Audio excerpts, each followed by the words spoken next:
Yang ketujuh teman-teman sekalian, silaturahim. Silaturahim ini penyebab datangnya rezeki dan memperbanyak. Perlu kita ketahui, silaturahim ini istilah dalam agama kita khusus bagi orang yang punya hubungan darah saja. Bukan semua orang muslim, gitu kan? Kalau seorang muslim umumnya kita mengatakan ukhuwah, persaudaraan. Kalau sila artinya hubungan, rahim hubungan darah, hubungan darah. Makanya kata Nabi SAW, telusuri jalur nasab kalian. Saya sarankan sini teman-teman, mulai malam ini kalau bisa, coba ingat-ingat siapa kakeknya, ayah kakeknya. Kalau ada orang tua kita yang masih hidup, tanya, buat jalur nasab.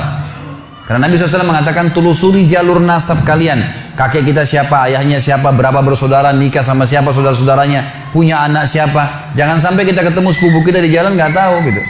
Ada rahim dengan kita, gitu kan. Kata Nabi SAW, telusuri jalur nasab kalian, karena akan memudahkan kalian silaturahim.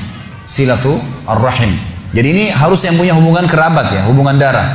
Dalam riwayat Bukhari Muslim yang lain kata Nabi SAW, kata seorang sahabat, waktu dia bawa satu kantong dirham, dia bilang, ya Rasulullah, saya punya sekantong dirham, saya mau sedekahkan. Ada dua orang target saya. Yang satu muslim umum, tidak ada hubungan kerabat sama saya. Yang susah, yang satu muslim, punya hubungan kerabat sama saya dan susah. Yang mana saya bantu? Kata Nabi SAW, kalau kau bantu yang punya hubungan kerabat denganmu, maka kau mendapatkan dua pahala. Pahala sedekah dan pahala silaturahimnya. Dan puncak silaturahim teman-teman sekalian adalah kedua orang tua kita. Teman-teman di sini yang pendatang, ya.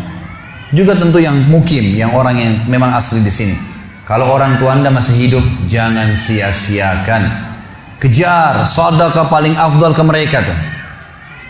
Silaturahim teman-teman sekalian, pakai stopwatch kalau antum merasa terganggu pekerjaan. Telepon sehari 1 menit aja. 1 menit aja. Telepon tuh ayah, ibu, tanya kabarnya, ayah, ibu baik, ada kebutuhan? Oh enggak ada nak, baik doain ya. Mereka bilang semoga kau selamat nak, sudah luar biasa tuh. Telepon mereka, teman-teman banyak di Indonesia, di Jakarta saya temukan yang memang merantau, akhirnya orang tuanya cuma ditelepon setahun sekali. Ah gampang nanti kalau Idul Fitri mudik sekalian ketemu.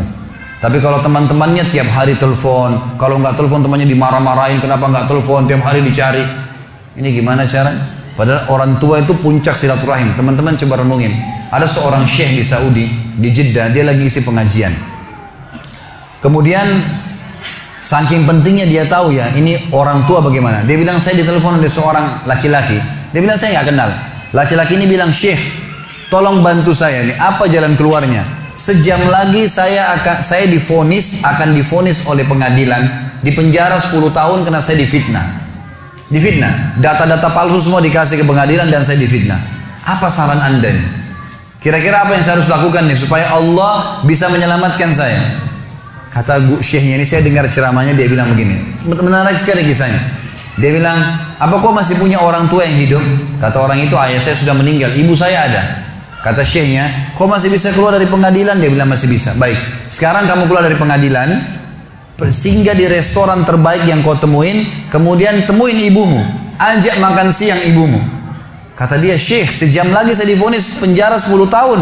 Bagaimana bisa mau makan lagi sama orang tua? Kata syekhnya, kalau kau mau jalanin saran saya, jalanin itu. Anak ini dalam kondisi dia bingung, tidak tahu apa, maka dia pun singgah di restoran, kemudian dia pergi ke rumah ibunya. Setengah jam kemudian kata syekh, saya ditelepon. Syekh, jazakallah khair, semoga Allah balas Anda dengan kebaikan. Kata syekhnya, kenapa? Dia bilang, saya baru ditelepon oleh pengadilan, ternyata orang yang membuat fitnah buat saya terbongkar kedoknya dan dia sekarang akan divonis 10 tahun. Dan semenjak saya masuk di sini, saya makan sama ibu saya, sekarang saya depan ibu saya, dari pertama saya masuk terus lisannya ibu saya mendoakan, semoga kau selamat nak, terima kasih kau sudah datang bawa makanan. Hanya membawa makanan. Orang tua kita teman-teman sekalian tahu menilai tahu menilai pemberian anak kita. Pemberian kita. Tidak pernah orang tua itu diberi sesuatu yang sederhana seperti teman kita masih bisa marah atau pasangan kita masih bisa merengut. Orang tua selalu berterima kasih dengan apapun yang kita berikan sedikit. Ada seorang anak di Jeddah meninggal dunia. Seorang syekh lagi sholat, suaranya insya Allah bagus sekali kalau dia jadi imam. Saya banyak cerita tentang Saudi karena saya pernah kuliah di sana teman-teman. Jadi bukan karena Saudinya. Kalau Anda punya cerita di Indonesia mungkin bisa terjadi di mana-mana tentunya. Saya cerita tentang ini karena saya tahu gitu. Di Jeddah ini ada satu orang syekh, suaranya bagus. Kalau sholat Jumat penuh masjid. Kalau dia jadi imam, masya Allah suaranya gitu.